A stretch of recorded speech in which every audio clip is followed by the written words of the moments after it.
อย่างพระติรัตนเกี่ยวเจ้าตั้ง3ประการอันมีพระพุทธพระธรรมพระสงฆ์อันเป็นสรณะที่เปิ่งที่เคารพนับถืออันสูงสุดในชีวิตกราบคารวะแตบไตไวสาปุญญาปารมีธรรมพระมหาเถรานุเถระเจ้าคณะพระสังฆาธิการภิกขุสงฆ์สมณเณรจุตนจุองค์โดยความเคารพขอเจริญสุขเจริญพรสวัสดีปีใหม่ญาติโยมศรัทธาสาธุชนพุทธบริษัททุกท่านก็ขอน้อมต้อนรับทุกท่านเข้าสู่รายการมรดกธรรมกำเมืองต่างสถานีวิทยุกระจายเสียงคลื่นพระพุทธศาสนาแห่งชาติและสังคมคลื่นเพื่อการศึกษาพระพุทธศาสนาและวัฒนธรรมคลื่นวิทยุสีขาวเพื่อเจ้าประชาตลอดจนคลื่นพระพุทธศาสนาและจริยธรรมส่งสัญญาณกระจายเสียงจากสถานีวิทยุวัดฝ่ายหินตำบลสุเทพอำเภอเมืองจังหวัดเชียงใหม่สถานีวิทยุวัดหนองกายตำบลสันปะยางอำเภอแม่แตงจังหวัดเชียงใหม่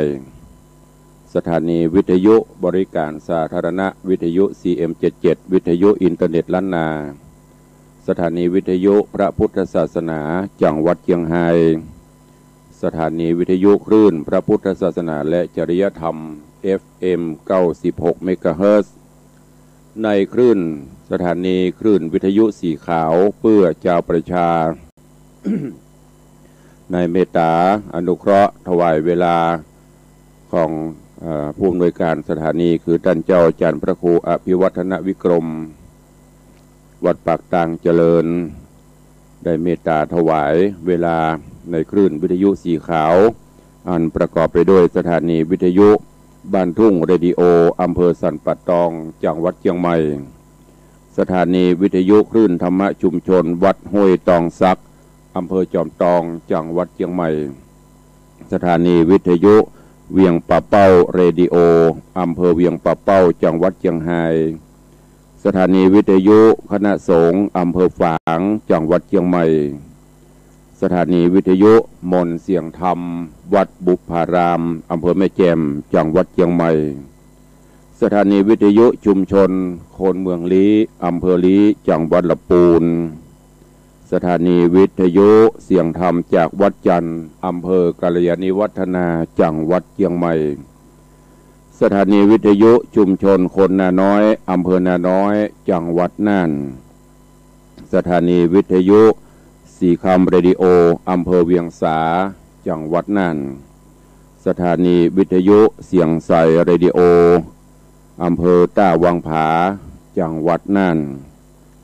สถานีวิทยุชุมชนคนเหนือเขื่อนอำเภอฮอดจังหวัดเชียงใหม่สถานีวิทยุน่านฟ้าเรดิโออำเภอเมืองจังหวัดเชียงใหม่สถานีวิทยุชุมชนคนต้นน้ำบ้านโป่งน้ำฮ้อนตำบลแม่เจดีย์อำเภอเวียงป่าเป้าจังหวัดเชียงรายสถานีวิทยุแดนดินถิ่นล้านนาอำเภอสันป่าตองจังหวัดเชียงใหม่สถานีวิทยุล้านนาเรดิโออำเภอซบปราบจังหวัดลำปางสถานีวิทยุเพื่อการศึกษาพัฒนาอาชีพเรดิโอเน็ตเวิร์กอำเภอเมืองจังหวัดลำปาง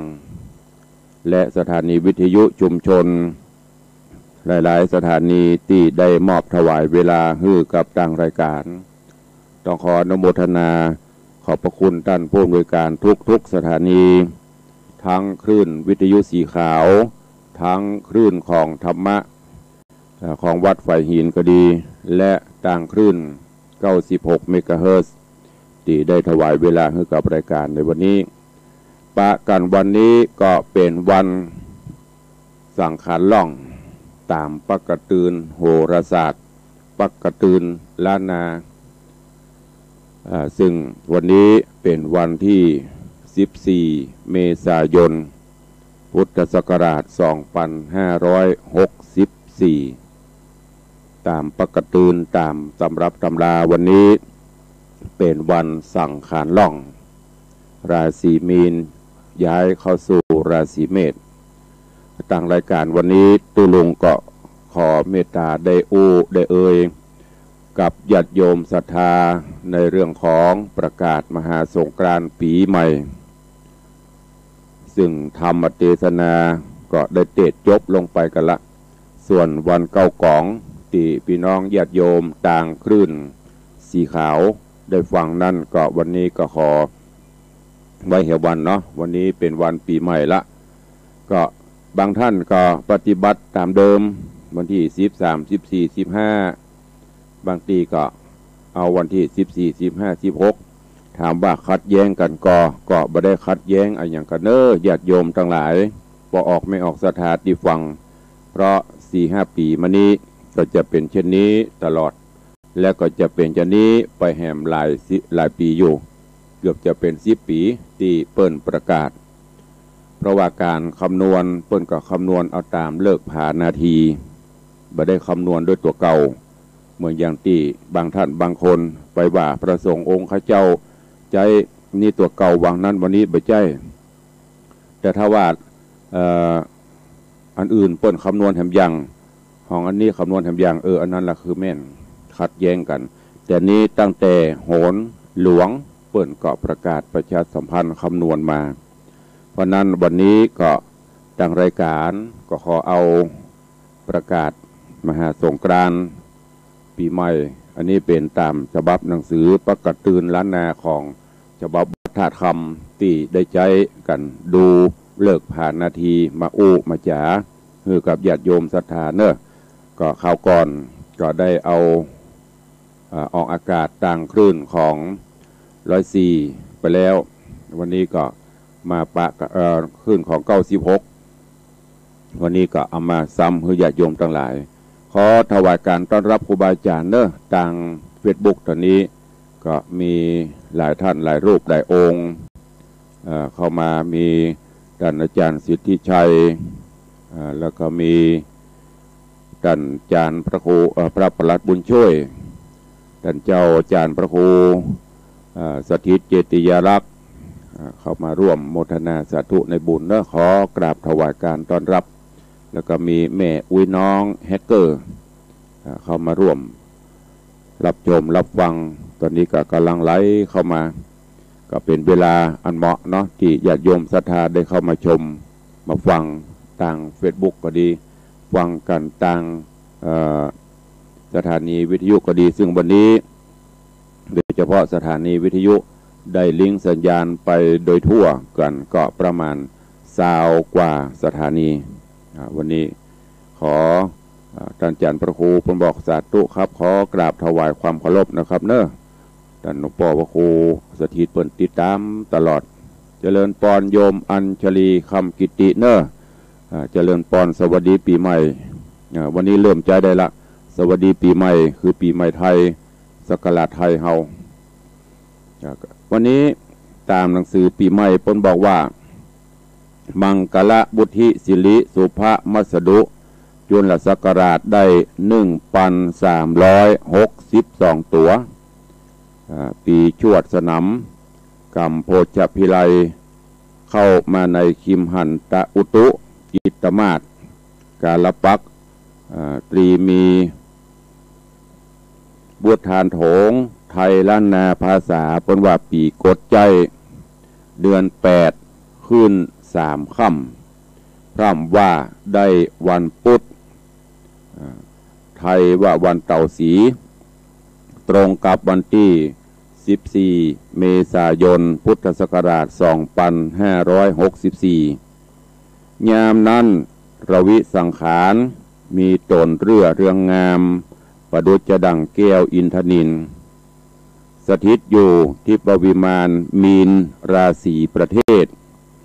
ก็ได้ประดับตนโดยเครื่องอาภรณ์วิเศษอลังการเครื่องคำอันงามผ่องแผ้วมีสีท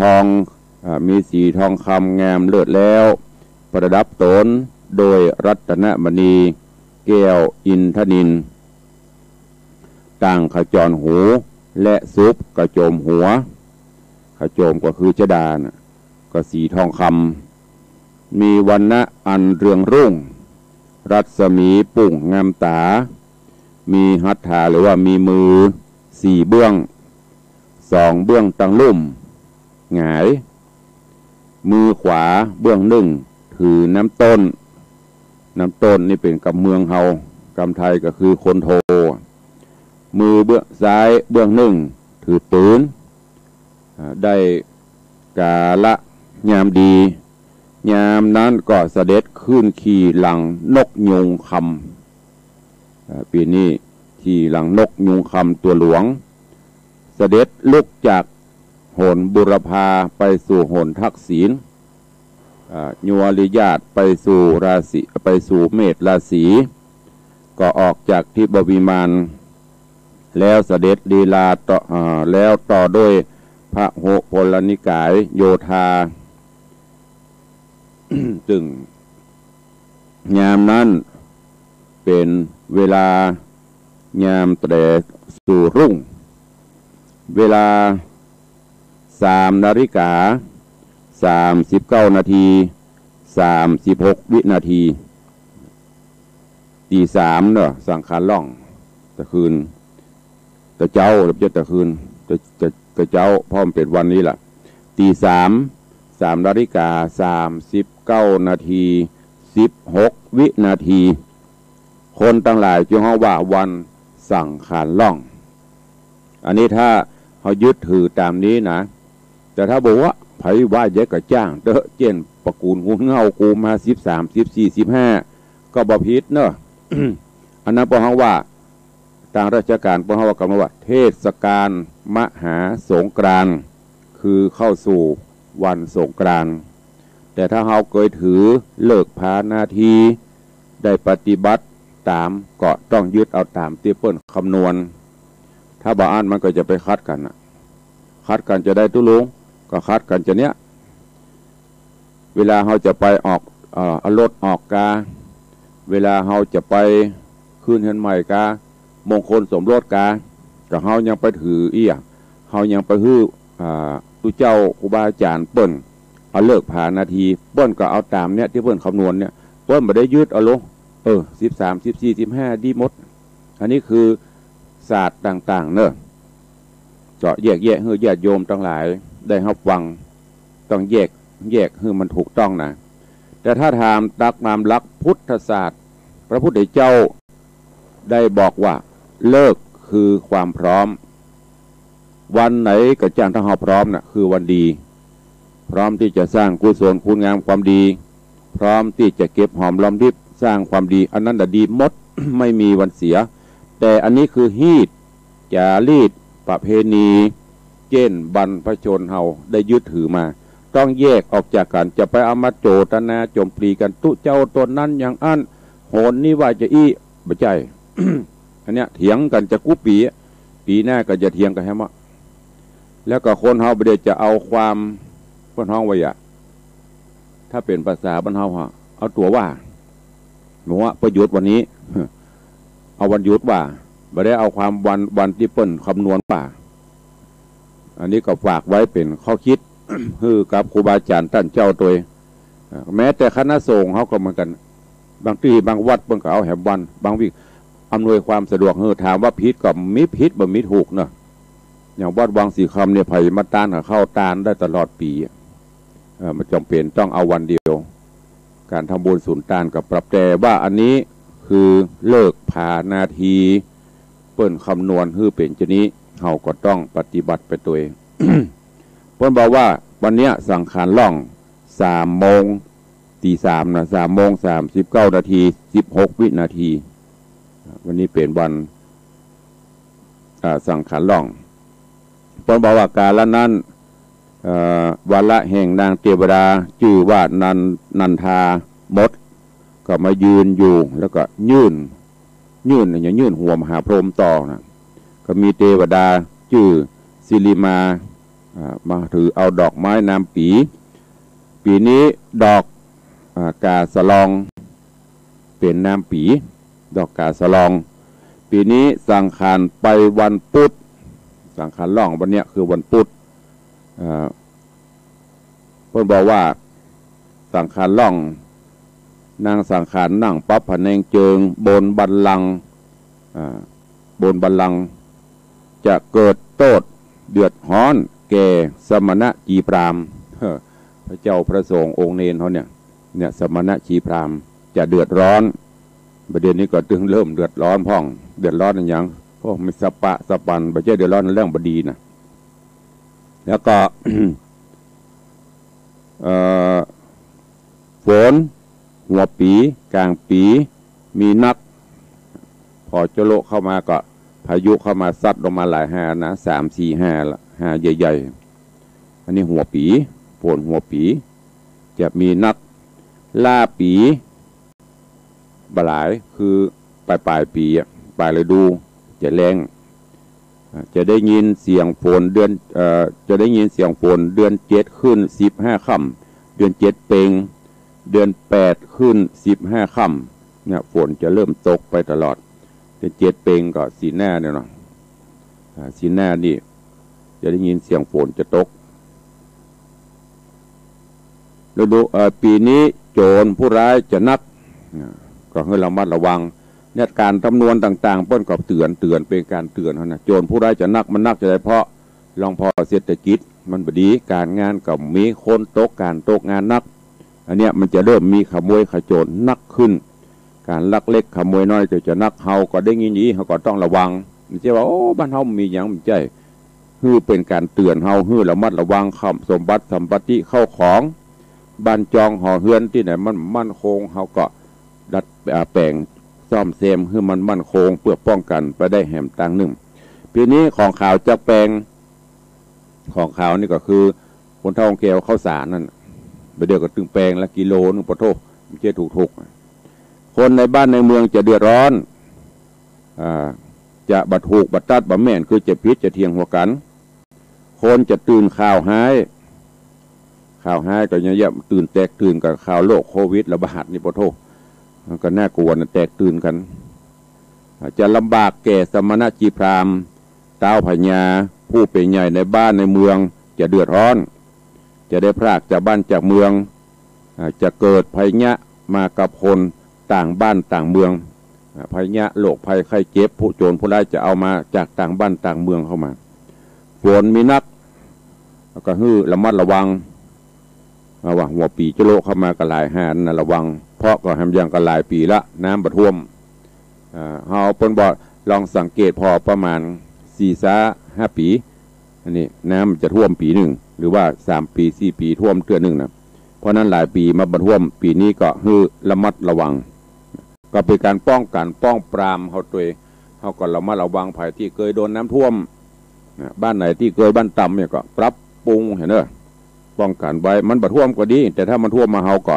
เราได้ป้องกันไว้ก่อนละแล้วก็ปีนี้เพิ่นบอกว่า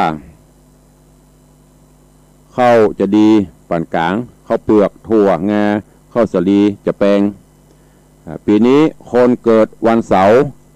จะได้โชคได้ลาภจะมีโชคมีลาภคนเกิดวันศุกร์จะมีเคราะห์ใหญ่คนเกิดวันอังคารแล้วก็วันอาทิตย์จะไปประมาทมักจะเกิดอุบัติเหตุทำให้เสียทรัพย์และก็ของอันเป็นที่ฮักอันนี้ก็เป็นการเตือนไม่ใช่ว่าคนเกิดวันศุกร์จะมีเคราะห์ปากันคนเกิดวันศุกร์จะมีเคราะห์ปากันกลัวหมดก็ไม่ใช่เฮาป้องกันตัวเฮามันก็เป็นอันนี้เปิ้นเตือนมาเฮาก็ต้องพยายามปีนี้เป็นปีนี้เฮาจะมีข้อจะขี่รถขี่รางพอนึกถึงเฮาก็จะได้ลดคันเร่งลงเนี่ยการอย่างต่างๆเขาก็จะไม่ได้ประมาท อันนี้เป็นการป้องกันป้องปรามเปิ้นแล้วก็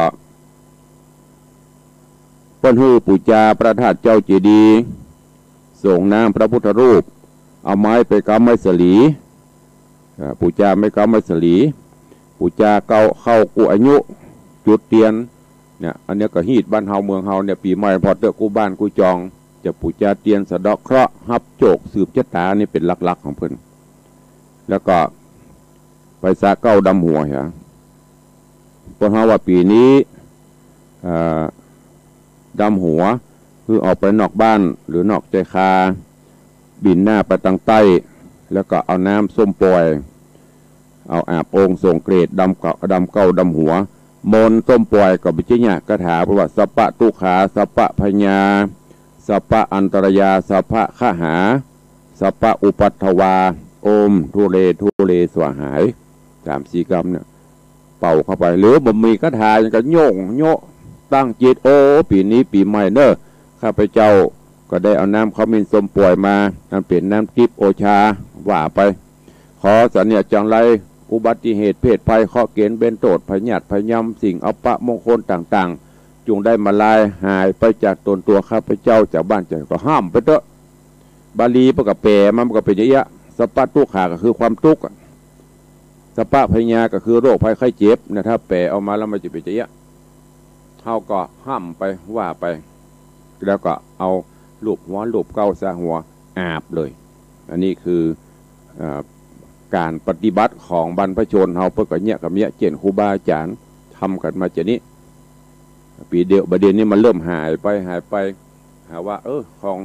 ไร้สาระความจริงแล้วมันเป็นเครื่องที่ของดีฮีดหอยของบะเก่าที่ได้ปฏิบัติมาปีนี้สลีหรือว่าสีสลีเตจาลิธีอยู่ที่ปากกาลกินีอยู่จมูกหรือว่าหูดัง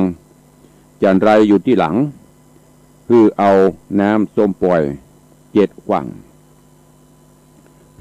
ปีนี้ผีหัวหลวงเป็นยักษ์อยู่ทิศหรดีดำหัวห้ามบินไปทางนั้นแล้วก็นุ่งผ้าใหม่เน็บดอกไม้น้ำปีนี้ดอกกาสะลองเป็นพญาดอกเอาดอกกาสะลองมาเน็บเก่าเน็บหัวไว้ประตูบ้านประตูเฮือนก็จะเป็นมังกละเนออันนี้ก็เป็นประกาศมหาสงกรานต์ปีใหม่ที่ได้นำมาผู้จ่าซ้ำให้ญาติโยมทั้งหลายว่าวันสังขารล่องคือวันนี้วันพุกนี้เป็นวันเนาหรือวันเน่าวันพุกนี้จะเป็นการขนทรายถ้าตามที่บัญญัติถือตามปกตินะก็คือวันขนทรายเข้าวัดวันนี้เป็นวันเพี้ยวกวาดบ้านจองเป็นวันแห่งความสะอาด เมื่อก่อนนั้นแต่น้ำปิงเดี๋ยววันสังขารล่องนี่เพื่อจะไปซักผ้าซักครัวกันทางวัดก็ตุเจ้าพระเนนช่วยกันล้างวิหารล้างศาลายิ่งสถานการณ์เยอะยิ่งน่าจะทำยิ่งโควิดเนี่ยล้างแล้วก็เอาน้ำยาพ่นเป็นการฆ่าเชื้อไปในตัวถ้าที่ให้ทำได้หมดพร้อมใจกันก็สามารถที่ไล่โควิดไปได้เป็นกึ่งบนแต่ประเด็นนี้มีเวลาบอกว่างมันเนี่ยมันจะหายไปประเพณีฮีดหอยลองย้อนไปถึงแม้กระทั่งเดือนยี่เปงเมื่อก่อนแปลงประดับตกแต่งซุ้มประตูตกแต่งตามบ้านตามจองประเด็นนี้หายไปแล้วเมื่อก่อนนี่หลวงพ่อแต่ละบ้านแต่ละจองเปิ่นจะถวายการต้อนรับเนอะท่านเจ้าวันนี้หลวงพ่อราชครูหลวงเข้ามาตะกี้เรื่องอันปีใหม่เนอะหลวงพ่อเนอะวันนี้เอาเรื่องปีใหม่มาเนี่ยที่มันขัดแย้งกันอย่างกันก็เลยบอกไปตามว่าเพิ่นยึดถือจะนี้นี่หลวงพ่อพระครูอดุลศิลกิจมหาราชครูมหาปราชญ์แห่งล้านนาเฮาเนี่ยคำนวณหนังสือที่ตุลวงเอามานี่ก็เป็นปกติของวัฒนธรรมที่เพิ่นคำนวณเอามามาอ่านให้ฟังตะกี้อันนี้ฮีดหอยต่างๆบ้านเฮาที่มันจะหายไปเพราะเฮาไปละเลยไปเอาประเพณีต่างบ้านต่างเมืองอย่างเข้ามาปฏิบัติโดยเฮาจะอ้างว่าบ่มีเวลาบ่ว่างแล้วย้อนไปถึงบรรพชนเฮาหรอไม่ใช่ว่าสมัยบรรพชนจะมีเวลาคนละ 30 ชั่วโมงก็ไปใจก็มี24 ชั่วโมงก็เป็นเช่นเนี้ยมาตลอดแต่ว่า เปิ้นบริหารเวลาถูกต้อง24 ชั่วโมงเดี๋ยวเปิ้นจะเนี่ยอย่างพ่องมาเจ้าอย่างมาไงอย่างมาแรงอย่างเปิ้นใจประเดี๋ยวนี้เฮาไปเสียเวลากับหน้าจอโทรศัพท์สรุปแล้ววันหนึ่งบัดต่ำกว่าชั่วโมงนะ24 ชั่วโมงเสี่ยงไปละ1 ชั่วโมงแต่ที่เขาจะเวลานั้นไปเที่ยวบ้านเที่ยวจองฮะอย่างวันเนี้ยเที่ยวบ้านเที่ยวจองเจ็ดถูปัดกวาดหิ้งพระห้องพระบางพ่องก็ห้องพระกับปัดโตแห้งแกกแดกดอกไม้ก็แห้งแกกแดกน้ำต้นกับปัดโตมนโซโตพอสักเตื้อแล้วย้อนไปหาบรรพชนเขาเมื่อก่อนอีป่อยแม่เนี่ยแจงมานึ่งเข้าวายเข้าสับอ่อยหอมขึ้นปดให้เข้าลงมาปุ๊บโกนเข้าเสร็จปุ๊บยังมาใส่กล่องตะโลฟั่งเอาไปใส่หิ้งพระเปลี่ยนน้ำต้นหิ้งพระก่อนบัดเดียวนี้พระเจ้าบดายปมได้ฉันน้ำบ้านแห้งแกกแดกต้นเตือก่อนหนูเขาล็อกตกโบแตกหน่ารางบ้านสมัยมีเลยพระเจ้าก็มีสังเกตได้ที่ไหนประเดี๋ยวแม้แต่ละอ่อนมาบางเตืออย่างครูบาอาจารย์เขาที่เปิดเปลี่ยนพระอุปชาอย่างตุลุงเป็นอุปชาเนี่ยแต่เขาบอกไหว้พระอายุพอสาวป่ายไหว้พระไปจ้างก็มีเนี่ยบ่ไหว้พระสวดมนต์ไปสวดโยโกห้องอย่างสักอย่างปุ้นเวลาอางับอาเงงปุ้นเจนจะนึกถึงอันเนี้ยฝากไว้เนอะกับญาติโยมทั้งหลายฮีดกองของบะเก่าอันใดที่บรรพชนครูบาอาจารย์ท่านเจ้าเฮาเพิ่นปฏิบัติไม่ใช่ว่างมงายเต่าล้านปีนะ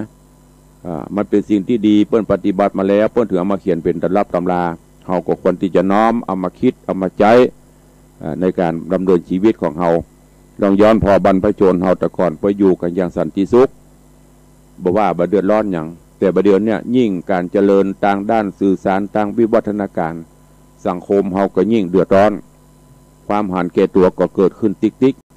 การจะสงเคราะห์อนุเคราะห์ช่วยเหลือกันก็บ่ค่อยมีดังนั้นปีใหม่ปีนี้เนอะตั้งแต่วันสังขารล่องวันนี้ขอเสนียดจังไรอย่างต่างๆให้มันล่องลอยไหลไปตัวสังขารเนอะแล้วก็เฮาก็แก่กันขึ้นมาแถมปีนึงละอันนั้นเมื่อก่อนเปิ้นยึดเอาปีใหม่เมืองปีใหม่ไทยเนี่ยเป็นนับศักราชใหม่อันที่1 มกรานั้นเป็นปีสากลแต่ก่อนเฮาเอาอย่างนี้ก็จึงนำมาเล่าสู่อู้จ๋าคือกับปออกไม่ออกศรัทธานาบุญทั้งหลายได้รับฟังกันวันนี้เป็นวันสังขารล่องหลวงพ่อท่านพระครูอดุลศิลกิจได้เข้ามา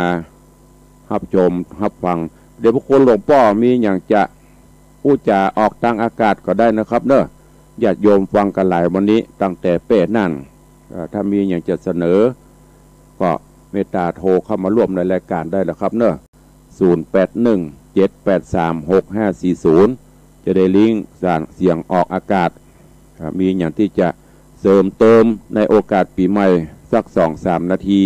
ก็เมตตานะครับเนอะโทรศัพท์เข้ามาได้วันนี้แต่ละวัดแต่ละวาอย่างที่ตุลุงบอกไปเนอะก็จะมีการเพียวบ้านเพียวจองเพียววัดเพียววาที่ไหนว่างก็ยึดถือฮีดเก่าห้อยเดิมหอยเนอไปช่วยทุเจ้าพระเนรเปิ้นแต่ส่วนมากเปิ้นทำก่อนละไปเป็นพิธีไปเจ็ดไปถูเตรียมสถานที่พร้อมกับวัดแต่ว่าปีใหม่2 ปีเข้ามานี้เปิ้นว่าเลยก็พระโคอย่างก็สังขารขี่พระโคไม่ใช่พระโคธรรมดานะพระโควิดเอามาตัวอย่างจำปากันเดือดร้อนกันไปแต่บางวัดเปิ้นก็จะเตรียมอยู่ไม่ใช่งดแต่ว่าปฏิบัติตามแนวของกระทรวงสาธารณสุขเว้นระยะห่างเนอะเจริญธรรมพ่อบุญธรรมครับผมการรักษาครับท่านพระครูในงานกินท้องจะติดท้องติดเงินท้องแล้วเห็น100 บาทหรอครับก็เดี๋ยวหลังไม้อันนี้ปนเนอะก็เดี๋ยวจะโอนไม่เอาเนาะได้ตะปูไปวัดวันไหนไปวันพรุ่งนี้ครับเข้าวันที่15กะ ครับ อ๋อได้ไม่เป็นปัญหา วันไหนก็ได้ แต่ว่าอันทะเลิงซกต่างๆ ก็ยึดเอาตามปกติบ่เด้อ ครับครับ เจริญปอนนะปอนเนอร์ ครับ สา เจ้า ธุ ไว้ค สา รับ ธุเจริญปอนโยมป่อบุญธรรม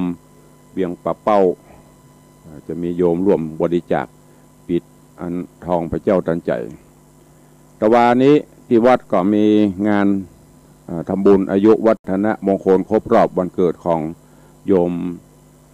แม่เลี้ยงนางสี่ภริยาของพ่อเลี้ยงบุญส่งได้ถวายทานจตุปัจจัยตัวเดี๋ยวครับปอนเนาะเจริญปอน ท่านตุลุงครับ มาแล้วพอดมไปกู้กันครับมันเบียงเป่าเป้ามาก่อนนานมาเอาว่าได้ฟังแล้ววันดีที่เหตุนะครับเขาเข้าใจดีชัดเจนนี่แหละอย่างใส่เนี่ยเลยครับเขาใจง่ายครับสาธุอนุโมทนาเนอครับปีใหม่ปีนี้ใครอันนั่นแล้วอันดูหลวงครับปีใหม่มันขี่พระโควิดมาสาธุอนุโมทนาขอบคุณกับพ่อหนาเนอใจตุลุงเจริญพรอันนี้เงินคืนแล้วเป็นหลวงพ่อลำไส้แกวัตถุขาดไปครับสาธุพ่อหนานประเสริฐจากนาน้อยจังหวัดน่านสาธุอนุโมทนาใครจะอู้ตัวตุลุงก็เข้ามาได้เนอะช่วงนี้ใต้รายการหลวงพ่อดำบโคดุลถ้าจะมีอันใดเสริมยันตีก้าวบอกตะกี้เนอะเข้ามาได้โทรเข้ามา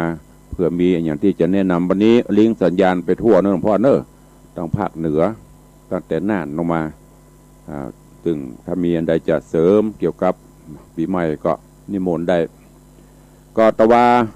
ที่วัดวังสิงคำทางวัดได้จัดกิจกรรมพิธีเพื่อเสริมจตาบารมีตอบแทนบุญคุณของโยมพ่อเลี้ยงธนวัฒน์แม่เลี้ยงทัดพิชาหรือว่าพ่อเลี้ยงส่งแม่เลี้ยงนางตะวาครบรอบวันเกิดเปิ้นซึ่งก็เป็นมหาอุบาสกไอเบลอย่างเอาว่าได้ไอเบลอยู่การประตูเชียงใหม่ครับรายงานตัวครับเอาต่อไปคือแล้วนะครับเรียบร้อยละสาธุครับขอให้ตุลุงมีสุขภาพแข็งแรงอยู่กับรายการไปเมื่อนะครับสาธุอนุโมทนาติดตามรายการตุลุงทุกรายการนะครับครับผมขอบคุณครับน้องเบลไอเบลเจริญปอนเปลี้ยงว่าได้ฮัลโหลครับสาธุไว้สาบุญบารมีด้านจัดการจัดงานเรียบร้อยดีขอบพระคุณครับไว้สาธุอนุโมทนาบุญกับเรื่องคนที่ได้มาร่วมงานหลวงพ่อทัตติกาหลวงครับอยู่ไหนตอนนี้บุญนะบุญแหนไปทางหน้าแถมเด้อครับสาธุอนุโมทนาอยู่แต่ละปีนี่แหละครับของไปส่งแล้วเดี๋ยวเข้าบ้านแล้วครับพักผ่อนเด้อข่าวต้องโพยที่บอกให้ส่วนกันตรงไหนครับสาธุอนุโมทนาเด้อสาธุสุขภาพแข็งแรงเด้อจะเลื่อนปอนครับตุสาธุนานี่เสียงของพ่อเลี้ยงธนวัฒน์ทัดพิชาสุสิงคำเจริญปอนได้สแกงเหมือนเดิมเจ้านอนสแกงครับปีใหม่แล้วอย่าไปสแกงนอนคว่ำตัวโป๊ะพองกะลูกกระเจ้าละเจ้าว่าของเจ้าอนุโมทนาอายุยืน10,000 ปีก็เนอะ10,000 ปีก่อน80ถึงหัวเนอะไปมันเจ้าสาธุรับปอนอันประเสริฐเนอะเจ้าเลินปอนอีแม่เฮือตุลุง10,000 ปีกันนะนั่นถึงก็ดิ้งเนาะสาธุวาเลมไปได้ดีละโมทนาสาธุใครจะอู้จะจะจาในรายการก็เข้ามาได้เนอะ0817836540วันนี้วันพิเศษรายการก็เปิดหน้าไมค์กันหน่อยเจริญปอนไปสาเจ้าว่าฟังอาจารย์โยเนอร์ฟังผู้เจ้าผู้แรงอยู่ที่ไหนดักปิงสาธุเจริญปอนสายต่อไปไปสาเจ้าจากที่ไหน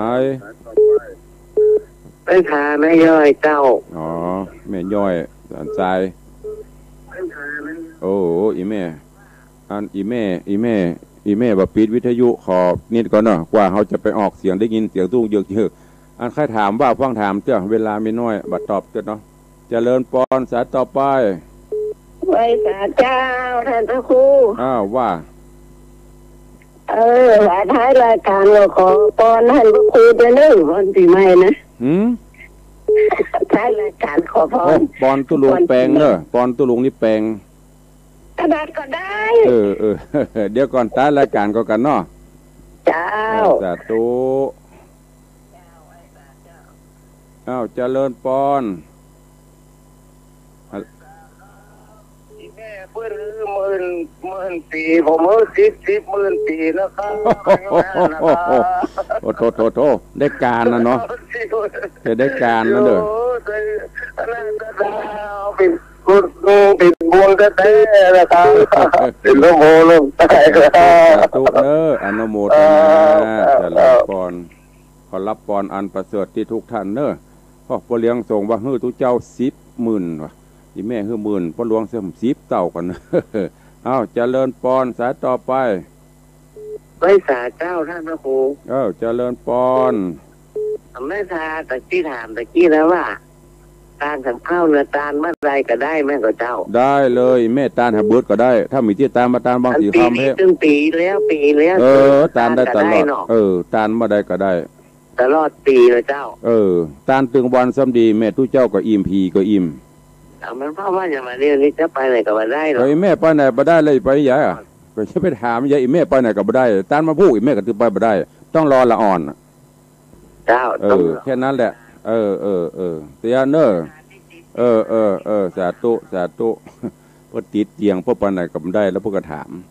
ตาลเมื่อใดก็ได้วันนี้ก็ได้วันพูกก็ได้ไม่มีปัญหานะแม่เนอสายต่อไปฮัลโหลว่าก็ฟันอยู่วันนี้สนใจแล้วแต่พ่อฟันว่าจะ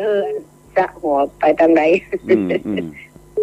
เอาฟังก็เรื่องอื่นเมื่อนอดฟังไผ่มาก็ได้ว่าทางฟังตลกวันนี้สาธุอนุโมทนาตลกอันสุขภาพสมบูรณ์แข็งแรงนะสาธุวันนี้บอกให้แข็งแรงแล้วนี่วันนี้พอจะบอกออกละ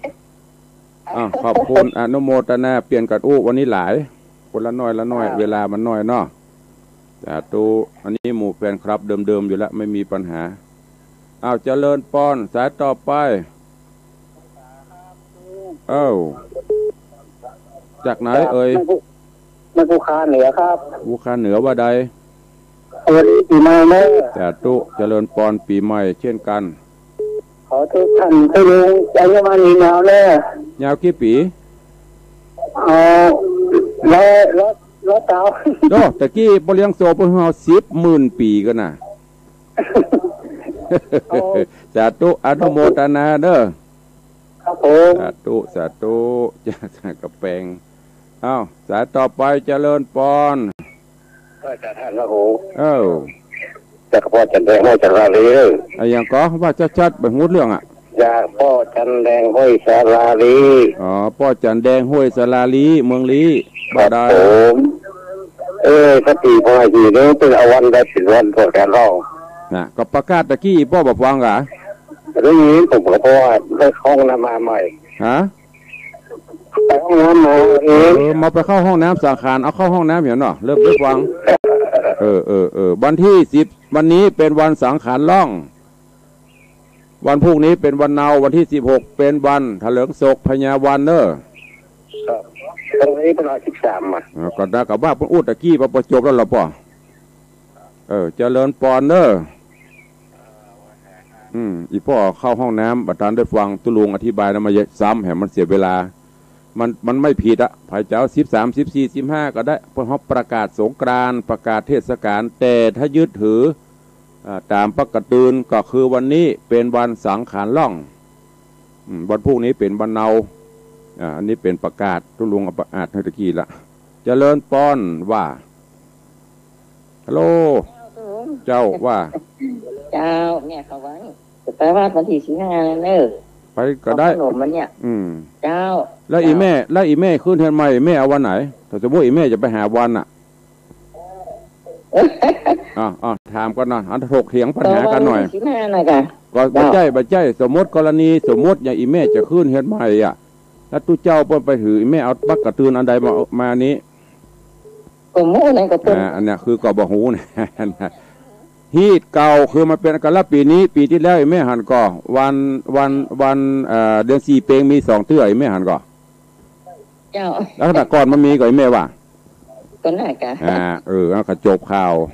ป้าแต้บดีไปไหนวันใดก็ได้เนิบไม่ผิดอู้เล่นบ่ได้เย่ปัดวันไหนก็ได้แม่แต่ว่าเปิ้นใส่บาตรญาติพกเปิ้นส่งน้ำพระเจ้านี่เปิ้นส่งน้ำพระส่งน้ำอย่างนี้เปิ้นเอาตามปฏิวันดีว่าวันนี้จุลมุนวุ่นวายว่าเลยเจ้าว่าได้เจ้าเจ้านักกับพ่อหา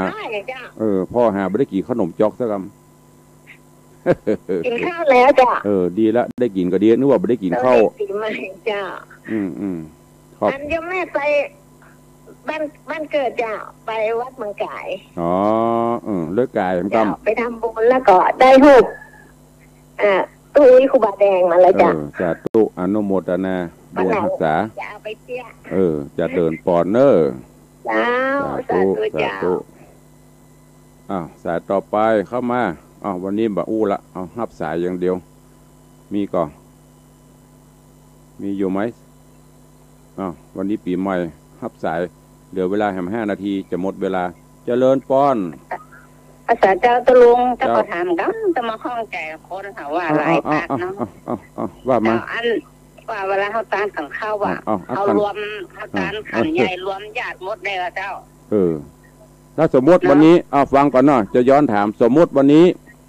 ลูกหลานตานเต้าตระกูลงุ่นเง่ามาเต็มบ้านท่านน่ะไม่ยังมากินขัดข้าวดาขันโตกดากีโตดาคนละขันกับดาโตเดียวตอบนี่ก่อนตอบนี่ก่อนมันจะว่าไดนี่เสียว่านาเขาฟังเจ้ากินด้วยการมดนะเนาะผมก็ได้กับผีมันก็ยัดแล้วกันเจ้าก็ไปใส่ฮะนั่นเสียแล้วด้วยเจ้าคนมันหลายเนาะอันว่าเจ้าก็เลยหย่งตาทีเดียวเลยเอาละจบข่าวเพราะได้ไม่ได้มันก็กินตัวกันท่านน่ะจบข่าวปัญหาพวกนี้นะมันเป็นปัญหาอันอย่างอันเนี้ยอันที่ดีเชื่อบะเชื่ออันที่บะเชื่อกะเชื่อคือเมื่อก่อนนั้นเวลามันมีนักญาติโยมทั้งหลายแบบเป็นคันเนี่ยตุลุงเปิ้นว่านะเวลาเปิ้นไปไหนมันมีกิจนักบนบะเดียวคนเปิ้นกับบะฮีบะฟังยกดาเหี่ยขันกล้วยเหี่ย2 แกนอันนี้ตานอุ้ยคำเนอวายปีกไปแหมกำอันนี้ตานอุ้ยนั่นเนอเต้บดานกำขันนะตุลุงบ่ได้กี่เข้าผีอิ่มกับตุลุงต้องห้องหยอกมานั่งก่อนเข้าอันจริงเหล่านี้เพราะว่ามันจะกลายเป็นข้าวติบน้ำติบป้ออุ้ยแม่มอนอีป้อยแม่เหยฟังเนอะอันนี้ความเกียรติตุลุงเนอะมันจะว่าเอาของครูบาอาจารย์ว่านะอันนี้ความคิดตัวเก่าตอบแบบความคิดเดิมของตัวเก่ามันเปลี่ยนไปตามยุคสมัยเนี่ยอย่างที่ประกาศอย่างที่แม่นั้นถามอันอีแม่ไปว่าวันที่15เพิ่นบอกวันที่16อุ้ยก็บ่เอาแล้วก็ตานหันเข้าเพิ่นบอกตานรวมมันมาเต็มใจนะกูไม่ได้มันจะลอยไปม่วงโล่งอีป้อยแม่เหยมันเป็นอานิสงส์เป็นกัตตัญญูกัตตะเวทิตาเขานึกถึงเปิ้นแล้วถ้าเรามองแห่งกำเนิดเปิ้นก็จะแบ่งสันเขาตานมาจื้อมีฮัดหมดหรอยิ่งประเด็นนี้ยิ่งไอ้โควิดนี่ซะยิ่งเนี่ยอีแม่ไม่ยกไปคันยังกูเตือนบ่ได้ตุ้ลุงก็แล้วจะบอกเหมือนกันว่าการต้านทานเข้าในยุคโควิดทำแบบรวดเร็วแบบกระชับกล้วยใส่ไปเลยเป็นหวีฮะนะไม่ต้องไปบีไปแกนแล้วก็ที่สำคัญเขียนชื่อกำเมืองห้องจะแรงเขียนจะท่านปอกอุ้ยแก้วแม่อุ้ยคำขอถวายต้านขันเข้าขันนี้ไปอุ้ยแม่อุ้ยแก้วอุ้ยจิ๊บอุ้ยคำอุ้ยอย่างซึ่งตระกูลงุ่นเง่าถ้าบัดเต็มใจจะกลัวอุ้ยนั่นไม่ได้กิน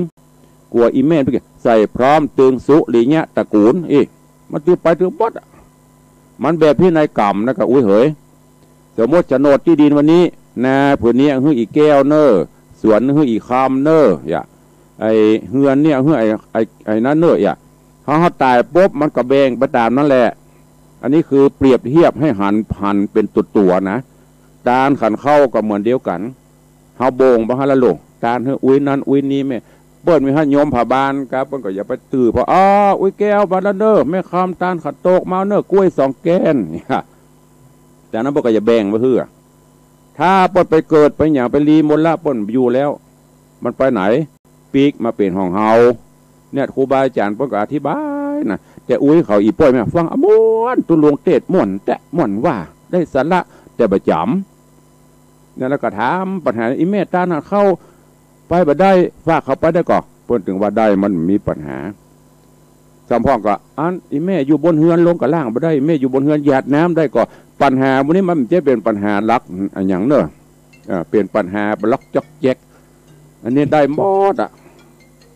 ไอเบลว่าได้เหรอหมอพี่ใหญ่ไอเบลครับคุณลุงครับอย่างผมตาข้าวหรือเปล่าผมกระตานขันเดียวนะคุณลุงทานแล้วเพื่อนให้พอแล้วขอปิดเนี่ยครับประมาณเนี้ยครับผมยายอีป้อได้กินไม่ได้กินมั้งอ่ะขอเข้าใจดีครับคุณลุงสาธุอนุโมทนาไม่สาไอเบลเสื่อมเตี้ยการเนี้ยคือง่ายๆชัวร์ฟังแล้วเข้าใจแต่คนเท่าไหมฮะมันบ่แยกอ่ะอันเจนป่อเจนแม่อันเจนป่อเจนแม่แล้วบัดทีอันเนี้ยก็เลยไปเยอะติดปีใหม่เจนป่อเจนแม่13 14 15นั้นแล้วก็มาเป็นข้อถกเถียงกันมาตลอดอันนี้ย้ำเตือนให้ญาติโยมทั้งหลายเนอะใครมีอะไรจะอู้ตัวแหมเข้ามาได้เนอะด้านหันเข้าใครจะตานบันได มีอะไรที่จะถามแต่ไปถามนักเนอะเวลามันมีนะเวลามันน้อยถ้าคราวนี้จะเปิดแถมสักวันถกปัญหาเดี๋ยวจะนิมนต์หลวงพ่อพระครูดูลเข้ามาตัวเพื่อจะได้ถามตัวมีแล้วเนาะก็เดี๋ยวยืมตะวาลืมไปตะวานี้ได้จัดกิจกรรมสืบชะตาคือกับโยมปี่ทัดพิชา4 ภริยาของพ่อเลี้ยงธนวัฒน์ก็เปิดปากขอบคุณมาเนอะแต่ว่าโยมแม่ประณีพยาไคหพลมาร่วมตัว10,000 บาทตะวานี่ขอบคุณตัวแล้วก็ของพ่อเลี้ยงธนวัฒน์ตะวานี้300,000 บาทท้วนก็เป็นว่าการปิดทองพระเจ้าตั้งใจเฮาก็คงจะถ้าจะขาดแค่สักเล็กน้อยเดี๋ยวตู้หลวงเช็คเสร็จแล้วก็อาจจะได้ปิดกองบุญเพื่อเขาจะได้หลังสละหลังที่เสร็จงานแล้วก็เพิ่นจะเริ่มปิดทองกันต่อไปเจริญปอนว่าถามสักหน่อยพระเจ้าพระเจ้าวันใดโอ้อันนี้ลูกที่ไหนมาเนี่ยสังแตงครับบัฟังตั้งแต่ต้นกะเคยจะมาเปิดเพื่อจะหมดเวลาละสงน้ำพระวันที่16วันถลิงศกแต่บางวัดเพิ่งเอา15ผิดไหมก็แล้วแต่คิดเนาะแต่วัดวังสิงห์คำนี้ยึดเอาตามปกติแบบเบ้าโบราณที่เปิ่นคำนวณวันที่10วันนี้เป็นวันสังขารล่องเนอะไม่ใช่เป็นวันเน่าถ้าตามหนังสือเนอะแต่ถ้าว่าจะเอาเน่าตัวก็เป็นอย่างประพิษจุดแล้วแต่เฮาบ่จ้างตอบบ่ได้ละอาจารย์บรมครูเพิ่นก็ฟังอยู่นี่แต่นี่มนเพิ่นโทรเข้ามาไม่ได้โทรถ้าตามปกติก็คือวันนี้เป็นวันสังขารล่องตี 3ปลายเนอะจะเอาอันใดก็ตามใจเถอะบ่กล้าถกปัญหาอันใดผิดอันใดถูกเนอะเจริญปอนแม่จันดีนมัสการว่าจัดการมันไม่จำลืมแล้วจะจัดการให้วันนี้เดี๋ยวจะให้เราพิมพ์รายชื่อหมดติดแล้วก็วันที่16 17กรัมเหอะวันปากปีเดี๋ยวจัดการให้ไม่มีปัญหาแต่ทุกนะแม่เนอะแต่ว่าอยู่ไม่จันดีมาห่วมฮับเป็นเจ้าภาพไม่กรรมแต่ไม่ได้ตานไม่เป็นไรทุกรายการเดี๋ยวจะจัดการให้มาแหมลายแม่ว่าได้ฮัลโหลว่า อันเออันเอคือนี่มันเดือนอันว่าแต่ฉันเมืองนี่ดอกเมืองเขานี่ดอกอย่างฮะโอ้ยอุ้ยไปฟังตังวิทยุมาได้กี่นะอุ้ยเฮ้ยถ้าต้องถ้าเอาหูไปแนบโทรศัพท์เนอะแล้วก็ฟังจากโทรศัพท์ว่าแล้วก็อันนี่ทำลายดูเสียงเขาออกอุ้ยเยอะอุ้ยอย่างว่าจะเสียงได้ฮะอันขอตัดสายก่อนเนาะเสียเวลาคนเท่าปะเปิ้ลจากอันนี้เปิ้ลเอาหูเปิ้ลฟังจากวิทยุแล้วมันสื่อสารกันจ้าแต่เหมือนยังเบี้ยวว่าอุ้ยเปิ้ลถามว่าดอกกาสะลองกำเมืองเขาว่าใหญ่อันนี้ต้องขอสู่มาเนื้อเขาก็บอกให้ถนัดนะดอกปีบดอกกาสะลองกำไทยห้องดอกปีบดอกที่เขาปลูกตำถนนประเดี๋ยวถ้าจะแม่นกะผู้รู้ทั้งหลายใครฟังใครหูพ่องเมตตาโทเข้ามหากรรมดอกกาสะลองอย่างมุ้นเนี่ยมันกำเมืองมันระวางชื่อมันเหมือนกันนะกาสะลองก็คือกาสะลองนั่นไม่ใช่กำเมืองเขานี่ใครหูโทเข้ามาบอกกรรมไม่อุ้ยปนโถมเพื่อถามมีก่อเวลาก็จะหมดแล้วเนอะเหลือแค่นึงนะผู้รู้คงจะตอบเจริญพรเจ้าดอกกาสะลองก็คือดอกปีบนะท่านตามถนนเยอะๆเลยน่ะไม่อุ้ยได้ยินแล้วเนาะกาสะลองก็คือดอกปีบไม่ใช่ดอกปีบเนอะสาธุที่นี่เบอร์ท่านโอ้ดอกมันเอาละเวลาหมดพอดีวันนี้ขอบพระคุณหลายๆเนอะถามปัญหาพ่องแต่ความปัญหาในส่วนมากบล่ำตอบนะก็จะไปตามเนี่ยถ้าตอบกัวมันถูกต้องแต่ไม่ถูกใจแต่ไม่ถูกต้องนะอย่างปักกระตือนต่างๆบางเรื่องมันถูกต้องแต่อาจจะบ่ถูกใจเพราะนั้นก็สู่มาอภัยเนอะวันนี้ขอบคุณกับญาติโยมศรัทธาสาธุชนทั้งหลายที่ได้ร่วมโมทนาบุญในโอกาสวันนี้วันสังขารล่องก็ขอเคาะเกณฑ์เวรโทษสปะอันตรายอุบัติเหตุเพศภัยสิ่งอัปะมงคลชั่วร้ายพยาธิพยามในตนในตัวในบ้านในจองในวัดในวาตลอดจนโรคโควิดโรค5ขอให้ล่องลอยเอาไปตัวปู่สังขารญาสังขารเนอะเอาไปตัวเอาไปไกลๆเอาไปขวางตาใดก็เอาไปจะบ่ต้องมาเมืองมนุษย์ขอความสุขสวัสดีจุงได้บังเกิดมีกับสมณะศรัทธามูลศรัทธาเจ้าข้าทั้งหลายเนอะอยู่ดีมีสุขขอให้สุขภาพร่างกายสมบูรณ์แข็งแรงคิดเงินได้เงินคิดทองได้ทองสมปองปรารถนาเดินต่างไปแห่งโหนตะบนใดก็ขอให้ได้แกล้วกราดปลอดภัยจากอุบัติเหตุเพศภัยขอทุกท่านเจริญไปด้วยจตุรพิธพรชัยอันมีอายุวันนะสุขะพละเหมือนกันจุตนจุองจุผู้จุคนเนอจัตตาโรธรรมาวัตันติ